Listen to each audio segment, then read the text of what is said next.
अस्सलामुअलैकुम and welcome to the channel. दोस्तों आज की इस वीडियो में कल्टस 2012 मॉडल की कंप्लीट इंटीरियर डिटेलिंग की जाएगी और इसकी सीटें वगैरह निकाल के कारपेट वगैरह निकाल के इसको साफ़ किया जाएगा।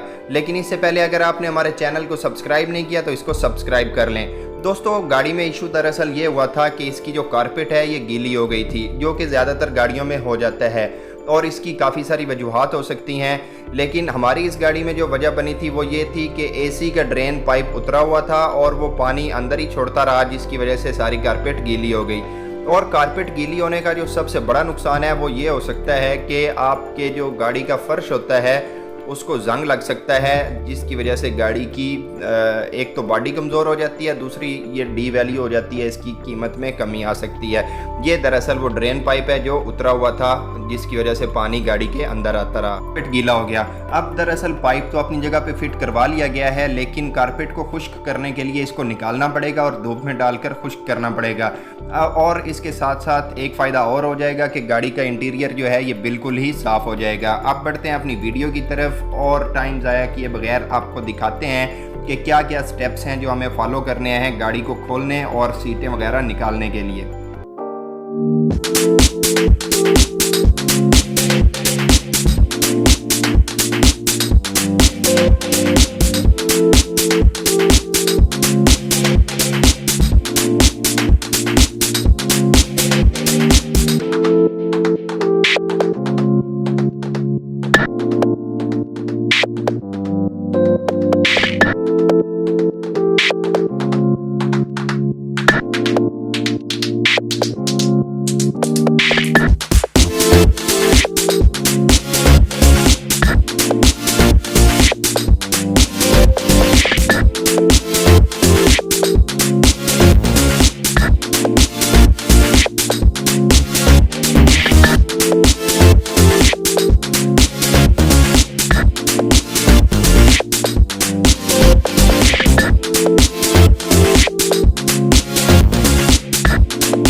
सीट्स निकल गई हैं, कंसोल बॉक्स निकल गया है, गियर बॉक्स और बाकी तमाम एसेसरीज़ निकल गई हैं जो कि फ़र्श के साथ मुंसलिक थी। अब चेक करते हैं आया कि पैसेंजर सीट के अलावा और भी कहीं पानी मौजूद है या सिर्फ यहीं पे मौजूद था। तो पहले पीछे चेक करते हैं। आप देख सकते हैं कि ये जगह भी मुकम्मल ही गीली है पानी के साथ, और कारपेट के नीचे वाला जो फोम होता है वो भी गीला है, इवन के नीचे तक पानी मौजूद है। हाँ, काफ़ी सारा पानी मौजूद है इधर। याद रहे कि ये फ़र्श के ऊपर जो ड्रेन होल का स्टॉपर होता है, जो रबड़ सा, ये मैंने खुद ही निकाले हैं। इसकी वजह ये थी कि इनको चेंज करना था और दुकान से उस साइज़ के नए मंगवाने थे। हम सारी कारपेट को निकाल के धूप में डालते हैं और ताकि ये खुश्क हो जाए, और इंटीरियर को क्लीन करते हैं और उसके बाद इसको दोबारा से बंद कर देंगे।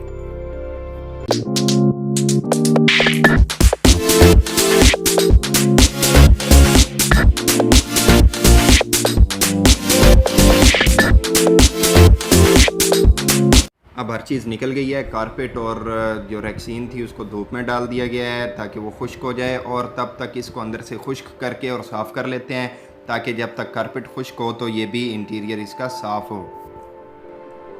अब इंटीरियर क्लीन हो गया है और कारपेट भी खुश्क हो गया है और उसके साथ साथ साफ़ भी हो गया है। तो अब इसको क्लोज़ करते हैं और बाकी सारी फिटिंग कंप्लीट करते हैं।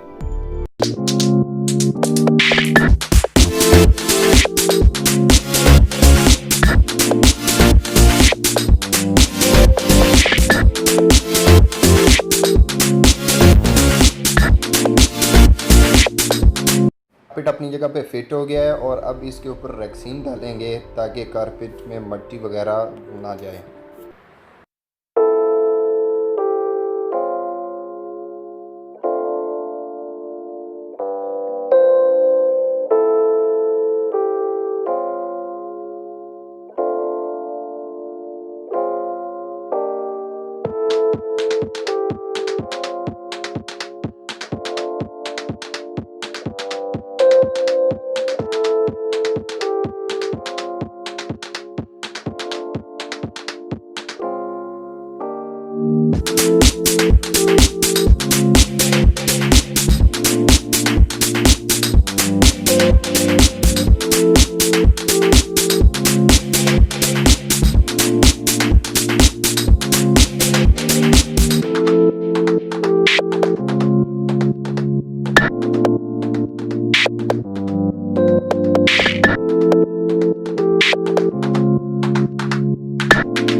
अल्हम्दुलिल्लाह क्लीनिंग और डिटेलिंग का प्रोसेस कंप्लीट हो गया है और हर चीज़ अपनी जगह पे बखूबी नस्ब कर दी गई है। और इसके अलावा जो एक्सेसरीज़ थी जैसा कि कंसोल बॉक्स वगैरह उनको अपनी जगह पे फिट कर दिया गया है और जो मैट्स हैं वो भी लगा दिए गए हैं। अब गाड़ी बिल्कुल रेडी है। दोस्तों अगर आपको वीडियो पसंद आई हो तो इसको लाइक करें, शेयर करें और कमेंट सेक्शन में अपनी आरा दें। और अगर आपने अभी तक हमारे चैनल को सब्सक्राइब नहीं किया तो इसको सब्सक्राइब कर दें और बेल आइकन पर क्लिक कर दें ताकि हर आने वाली वीडियो का नोटिफिकेशन आपको मिलता रहे। दोस्तों मिलते हैं अगली वीडियो में इसी गाड़ी के रिव्यू, स्पेक्स और प्राइस के साथ। तब तक के लिए अल्लाह हाफिज़।